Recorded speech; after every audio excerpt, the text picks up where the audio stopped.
So let's talk about multimedia for a bit. When I'm talking about multimedia, I'm talking, of course, about the sound, about the camera quality, about the screen quality.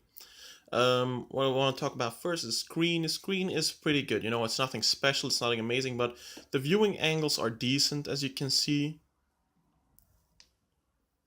I know the resolution is very good, full HD on a 5-inch screen. You know, you can't, even if you try, even if you go really close, you can't see any pixels.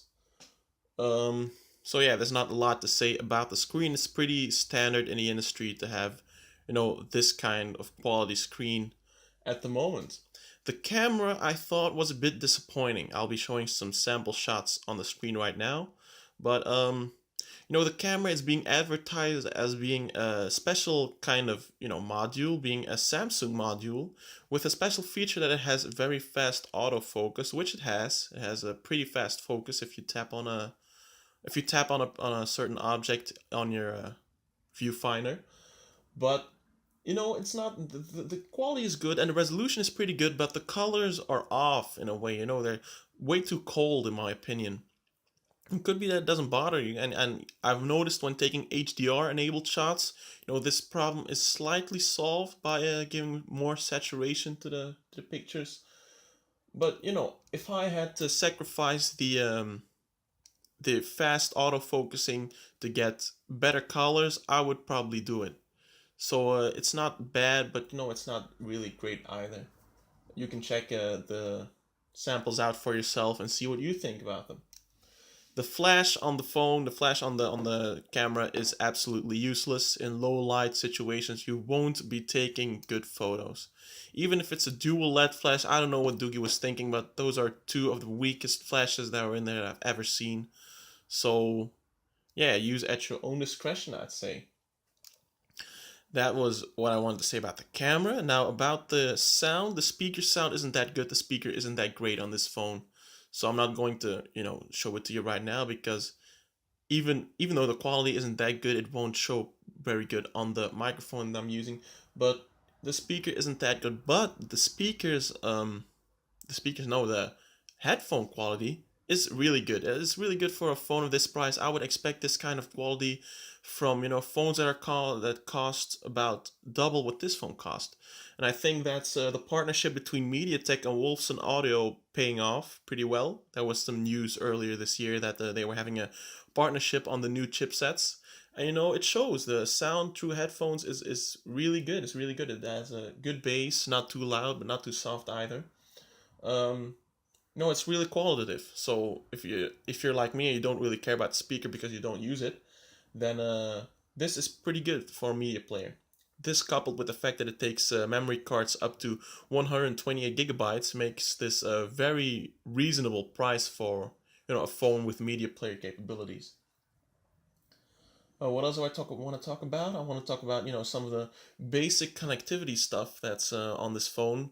So Wi-Fi works well, works fast, works in a wide range. I'm in my room and the Wi-Fi router is about 10 meters, I think 15 meters from here, and there's still half of the Wi-Fi bars are still filled, so that's good. Bluetooth works quick, works well with Bluetooth speakers. I've tested up to Bluetooth 3.0. The GPS works really well, which is surprising for a MediaTek device. So I've successfully navigated my way through various cities. With this one, I've been using it for a little more than 2 weeks now, and the GPS hasn't failed me yet. So I think that's really good. Previous iterations of the MediaTek chips had very, very notorious GPSs. They were very bad, but this one worked pretty well. Worked pretty flawlessly. Um, and the call quality, calling and receiving phone calls, the microphone quality is really good. I've been told that, this phone even sounds better than my normal phone usually does, the Oppo Find 7A. So, if I don't think that matters much as long as people can understand you, the call quality is good enough for me, but I'll mention it either way. So I think that's pretty much everything that I can tell you about this phone that's relevant to a review. And since that's all the rage these days, I'm going to give it some numbers. So for the design, I'm giving this phone a 8.5 out of 10 because as I've already expressed it, I like the design.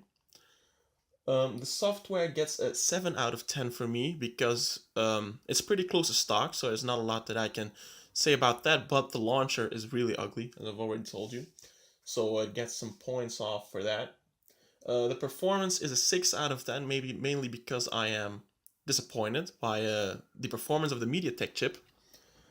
Um, and the media is 7 out of 10 because, you know, the camera is not that good. It's not that great for a 13 megapixel sensor, but it is kind of offset by the fact that the audio through headphones is really good.